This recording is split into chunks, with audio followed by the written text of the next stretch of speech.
Hey, how are you guys?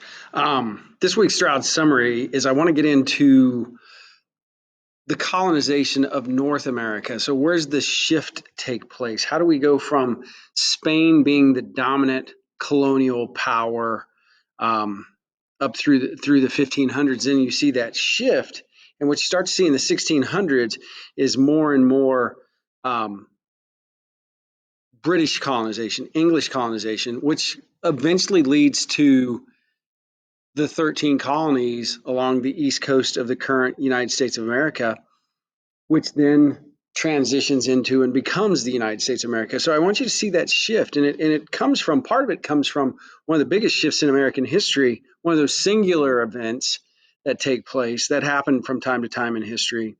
And this is the defeat of the Spanish Armada. Um, Spain, which I would argue was the most powerful European nation in 1588, has a large armada. It has a strong national product based on all the raw goods and resources, gold, everything that's coming out of the Americas, um, and builds this huge navy. And because of religious, political, and military issues between Spain and England, Spain actually mounts a huge invasion. I'll let you go through the specifics, but it fails. They Spain overextends himself, and that invasion fails. But they place great resources into this invasion, and thus what you start to see in 1588 is a little bit. And I don't want to make it sound like Spain went off the face of the earth. They didn't. They're still a dominant world power for quite some time. But what you start to see is Spain's ability to control most of the Americas starts to recede a little bit, and so you start to see pockets of of British colonization coming up in the Caribbean, and then eventually the British are able to, in the 1600s, start to get a foothold along what is the eastern coast of the present day United States. But your big takeaway that I want you to see there is the impact of the defeat of the Spanish Armada, and how that opens a way for the beginnings of British colonization of the Americas. Okay. And roughly, if you were to look at, let's say, let's call this 1600s, a little broad, but what you would see in the Americas as far as colonization goes is these different groups. So you have France. That's kind of, if you look into parts of Canada and they work their way to, this is roughly, and you guys that know your US geography, you're kind of getting to the Mississippi River. And France's primary goal with with colonization of the Americas is France made a bunch of money in the fur trade. Okay, you can obviously, because they had been there so long, the Spanish, who had a foothold for really 120 years almost prior to France and Britain starting to get a foothold into the Americas. You see the land mass, and you could take this down into South America as well, but you start to see the impact and how large the Spanish Empire is. And then, of course, you get into Britain, and because of the way that, and what we'll get into today, is because of British civil, the way that they colonize, they kind of set up outposts on the eastern coast of what is the current United States. So if you guys can picture roughly Maine down into current Georgia, that kind of gives you an idea. Now, the other thing you have to remember is you've got three of the European powers that are kind of stacked on top of each other. So not only are they rivals in Europe, they're rivals in the colonies. And the reason they're willing to do this is because so much wealth comes out of the colonies. There's so many raw goods and resources. And each country has really gotten into this concept of using the goods from the Americas and your colonies in the Americas to enrich the home country and improve your national product. But I do want you to see that piece. And again, and we've talked about this, and you guys will get tired of this. We will talk about this the entirety of the class, and not just this unit. I mean the class, but this push pull that we talk about all the time. Why do so many Europeans start to come to the Americas? And if you look, and you can look through the chart, but you start to get word of mouth. I mean, if you have a cousin and your cousin comes to the Americas and they're like, I've got more land than, Lord so and so, you're going to give it a try, maybe. You're going to give it a try. You also have worst case scenario, and it may not work out for you. You come to the Americas, it's a horrible journey. It's a tough journey. It would cost you a significant amount of money. You could get over here, starve, catch disease. You could get crossways with the local Native American tribe. Depending on where you're located, you could have issues with the other colonial powers. But you know what? It gave you an opportunity at economic growth. It gave you a chance. And I'm not talking about getting rich, but you could have your own plot of land. That's a big deal. If you're in Europe in the 1600s, anybody that had land is usually Lord so and so or Lord so and so's son. This gives you a shot. You can have your own piece of land. And I've always found it fascinating that you start to get the pioneer spirit. I think this sets a tone for who becomes American. Okay. Um, you have all these groups, and this is weird for us to think about it, but throughout European history, and as late as the 17, gee whiz, even to the 1800s, and I guess if you think about the Holocaust of the 20th century, you could argue into the 20th century, and even the latter part of the 20th century, you can get killed for your religious beliefs. And the 1700s, there's still the 1600s. There's still this fighting based on your belief system. Are you Catholic? Are you Protestant? And then within the Protestant religion, you start to have subgroups. And so many of these groups came to the Americas for a chance to worship as they so chose. So that's another reason. Okay. And wherever there's a pull, really honestly, guys, wherever there's a pull, what's pulling you to the new place, if you kind of look at the opposite of that, you've got the push. Limited economic opportunities in Europe, limited religious freedom. You can see the push pull, but you guys will get so tired of hearing about push pull. It is one of the great drivers of history.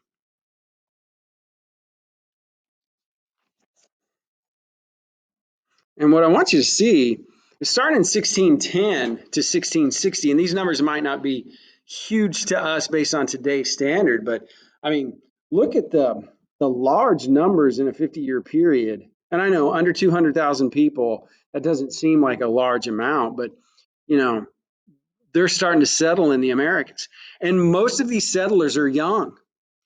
They're having families. They're growing at a rapid rate, which places a strong footprint of English citizens up and down the coast of the eastern part of what is now America, footholds in parts of the Caribbean. England starts to put a foothold. And since they're young, they're having families, and this is growing exponentially. So you see where the foothold of English colonization comes from. I also want you to realize, and we've talked about the impact, we talked about the Columbian Exchange, we talked about diseases earlier and their impact on Native Americans. You're going to start to see the impact of colonization on Native Americans as hundreds of thousands of people from England start to come in. And the Native Americans have no idea of the waves of immigration that are coming. So you have this continuization of what's going to happen to the Native Americans. Okay. Now, if there's push pull, I mean, if you take that multi-week dangerous voyage across the Atlantic, if you try to make your money, you got to be successful. Nobody's going to come to this new place and go, boy, I'm going to come to this new place and starve to death. Boy, I can't wait to bring my family here so we can die a horrible death of starvation. One of the things that allows for an economic foothold and then pulls more people from Europe, and what saves much of English colonization, is the production of tobacco. Tobacco becomes the first successful cash crop of the English colonies, and they get rich. And you can see, I'll let you look at it, but you can see the vast increase in production. And the reason they're producing it is it's being sold in Europe like it's nobody's business.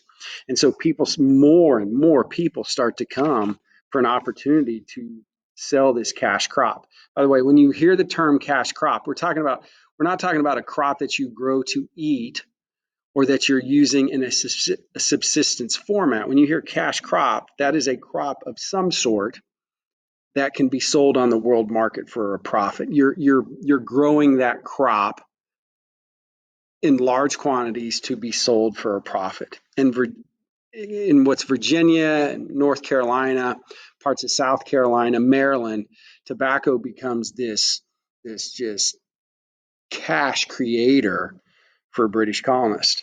And it becomes one of the keys. Now, there is a problem, and I don't know if you guys are picking up on this. There's no easy answers in history, and for every good, there's a bad. It just is what it is. That's history. That's why we have to study it. But you start to see us, because of the cash crops, trickle our way into um, slavery, and it's you have a thing called the headright system, where Virginians are given 50 acres and people pay their passage over.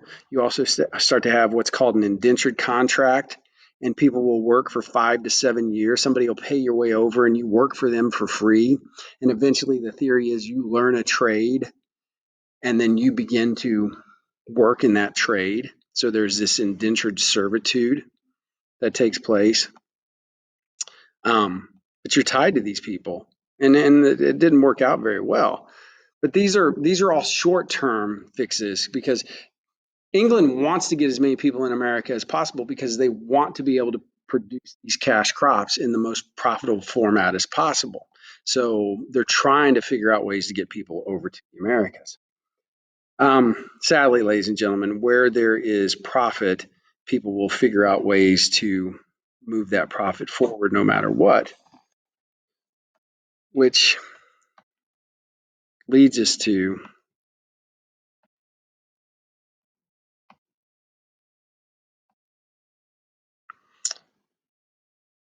we start to work our way to, sadly, the slave trade and the African slave trade because of this. Virginia, the southern colonies become wealthy. Some of the greatest wealth created in England, not just in their colonies, but in England, is coming out of Virginia and the southern colonies. It's just vast wealth is being made. So it sets an economic foundation. I do want you to see this. There's an economic foothold that's created in the English colonies in what is the present day America. Now, environmentally, tobacco is horrible. And it's one of the reasons why we're always pushing to get more land, because tobacco tears up the soil. And so you keep expanding, expand. That's why we're constantly, you'll see in American history, as soon as we show up in the colonies, we start moving west almost immediately. Well, in places like Virginia, the Carolinas, one of the reasons why we head west is to grow more of this cash crop. You also see Virginia and the southern colonies they lose their diversity economically because they get so tied to tobacco. They don't diversify their economy. And keep that in the back of your head later. This actually becomes, it's crazy, but even before we're a country, we're starting to get into the root causes of the Civil War. All right. Now, and this plantation system of tobacco and these cash crops, and there's others. Tobacco is the big one, but you can get into sugarcane, cotton. Cotton becomes huge later, obviously. There's a thing called indigo, which was a dye. There's these other crops. Even rice becomes a cash crop that's grown in the South that's sold on the European market. If you're going to effectively produce this in a non-mechanized world, there's no combines that are working these crops. You need a cheap, abundant labor source, which sadly, ladies and gentlemen, lends itself way too easily and becomes a creator and generator of the Atlantic African slave trade. And so, a couple things. If you remember our earlier discussions, Native Americans didn't make good slaves in the Americas because they didn't have immunities to European diseases. That's one. Two, guess what? When the Native Americans ran away, They stayed, ran away because they knew the land. So sadly, you create this system where tribal people from Africa are shipped to the Americas to work in all these different plantations. So you create this Atlantic slave trade.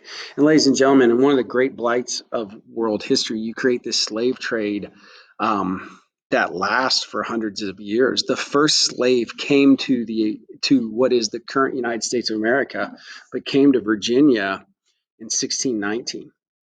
And to frame that for you historically, specifically to our country, we had the institution of slavery from 1619 to 1865. So you have this horrible period and a stain on our history that we still feel the effects of this day. But I do want you to see this, and this is the beginnings of the Atlantic slave trade and the slave trade from Africa. One other thing I'd like to point out, and you don't think about this, but Africa is in such close proximity to Europe, and in fact, traders from Portugal, Spain, and other places had been trading along the coast of Africa for hundreds of years. As such, African tribal groups had built-in immunities to European diseases and therefore were not eradicated in the great numbers as Native Americans. And then which perpetuates this horrible, horrible system for hundreds of years. Regarding our history, and you'll start to get into some terms that you recognize. You have the Puritans, and one of the early groups, and what you and I would call the Pilgrims. One of the early groups that came to the Americas were what we call the Pilgrims that settled in New England. And of course, you guys know the Mayflower story, but and it wasn't just pilgrims that were on there, but there was a group of Puritans who wanted to worship their own way. They wanted to break away from what they thought was the corrupt Church of England, and so they had an opportunity in the New World. And eventually they settle in New England, in present day Massachusetts, and you have the beginnings of the Puritans in the New England colonies, an early group of settlers that show up, the Puritans. Okay, but as we're going, and then you eventually also have the middle colonies. There's a group called the Quakers, also looking for religious freedom as they came into those regions. But as we talk about this, and also in the South, you have 13 very diverse colonies that are created. The Southern colonies are very much economically based because of the cash crops. The middle colonies are varied. There's groups like the Quakers that come there for religious freedom. You also have the Catholics. This is interesting. Catholics settle in Maryland because the Church of England the Church of England had broken away from the Catholic Church. Therefore, they wanted to root out Catholicism. So Maryland was set up as a refuge for Catholics. So I want you to see that there's this religious diversity that takes place. Big takeaways. One, there's a shift. All right, I want you to see that shift. How did Spain go from being this dominant world power, which they still were after the defeat of the Spanish Armada, but after the defeat of the Spanish Armada, you start to see England becoming the dominant American colonial power. And you also begin to see the start of Britain becoming the dominant power in Europe because of the wealth that they bring out of the Americas. So that's one. I also want you to see that immediately, as more and more people from England start to land, you start to have a greater impact on Native American tribal groups. And the same problems that happened with the Spanish. One, the English want more land. Those cash crops take a lot of land. So we began to expand into more Native American territories, and Native Americans were still, as England came over, being just wiped out by the diseases that they're coming across. Sadly, you have the slave trade. The beginnings of the slave trade goes hand in hand with the formation of the American colonies in those cash crops. And the South becomes dependent on those cash crops. And I don't want to give the New England colonies or the middle colonies a pass on this, just because of the climate and the different types of crops that they grew in places like Pennsylvania, Connecticut, New York. They would have had slavery as well in many ways, but the climate was not as conducive to large plantation-based slave labor. Okay, but our big takeaway today, and what I want you to see, is the impact of the defeat of the Spanish Armada and how England gets a foothold in the Americas. And don't forget, after 150 years of English colonization, we begin to work our way into the causes of the American Revolution and how the 13 British colonies eventually becomes the original 13 United States. Okay. If you have questions, always reach out to me. I appreciate your time. Thank you, guys.